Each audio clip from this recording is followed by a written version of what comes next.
Welcome to our channel and thanks for logging on. Today we're discussing the Nomos Tangente Datum Gangreserve. You can see and you can purchase this Power Reserve Nomos on our website. Subscribe to our YouTube channel if you enjoy these videos, and please click on the card in the upper right hand corner of the screen at any time during this video to see our full sales listing for this watch with additional accessories included, high resolution images for your desktop, and naturally complete pricing details for this manufacturer Calibre Date Power Reserve Nomos. Now there was an expression for the Chrysler lineup of 1957, suddenly it's 1960, then forward looking. Here you could apply the exact same expression, lovingly so, looking back. A watch that channels mid-century modernism in architecture, in art, interior design, and transposes it into the form of a wristwatch. The 35mm round Nomos case is also very much of a mid-century size and proportion sensibility. So 35mm across the round of the case, 6.5mm thick, although since this is a German watch and we're being precise, let's call it as it is, 6.6mm thick. It's also 45.5mm from lug to lug, demonstrating one of the advantages of a traditionally sized case, which is that there is no need to crop or indecently shorten the lugs. They can be allowed to splay out beautifully and form a sizable component of the watch's aesthetic when the case itself is of a reasonable size. On my 16cm wrist it wears easily, I would say down to 13 centimeters in circumference. You're going to be able to wear this watch with security and a great impression of style and proportion.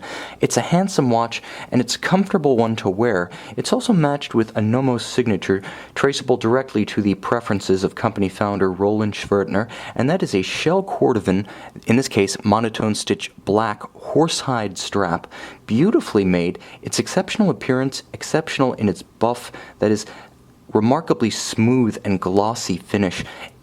It's extremely sweat resistant, durable, and it's actually endowed with a longevity uncommon among non-alligator leather straps. Now you'll also note a beautiful and traditional Nomos steel pin buckle. Again, mid-century is the mindset, the pin buckle in tune with that. You'll note that the case lines, beautifully designed and beautifully coherent on the flank, a small step between the bezel and the case band, giving the watch a strong character line that runs horizontally and unites the junction of the lugs on each side. There's a beautiful juxtaposition of the lugs, which are sharply angled with hard, masculine geometries, and then the sensuous, one might even say feminine curve of the case flank. It gives way to a beautifully minimalist bezel. The aesthetic of Nomos is Bauhaus and pre-Bauhaus, and it's expressed beautifully here. By minimizing the polished bezel, the dial can be expanded to the limits of the case for maximum legibility. Again, Bauhaus, a very functionalist design philosophy.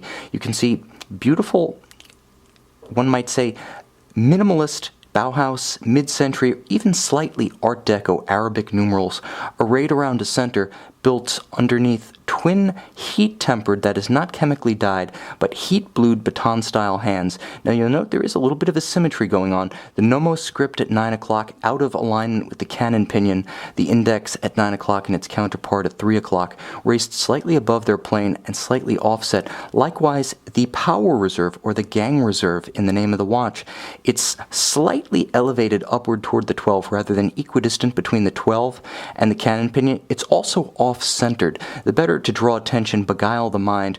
It's called essentially calculated asymmetry or calculated dissonance, and it holds the attention and captures the imagination more effectively than simple symmetries and balance, although those are present toward the bottom of the watch, where, just for juxtaposition, there is a beautifully aligned cannon pinion, pinion of the small seconds hand, and Aperture Date at 6 o'clock. Now the Aperture Date features a very subtle step. There's a little bit of framing such that it doesn't drop sheer from the matte silver dial down to the date disc. There's a bit of taper at each edge. Beautifully designed and executed. The watch also features a rather quirky Power Reserve with twin rotating elements. There's the Power Reserve disc itself, and then there's the cover to the Power Reserve disc, and both of them move as you wind the watch toward its maximum rated power reserve of 43 hours.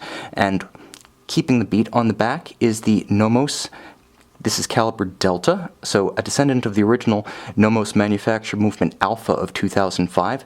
23 joules, it beats away at 21,600 vibrations per hour. Manually wound, it features the signatures of Glashutte watchmaking in the Glashutte ribbing across the bridge, and the bridge itself in a 3/4 style, recalling the great pocket watches constructed by the Saxon region prior to World War II.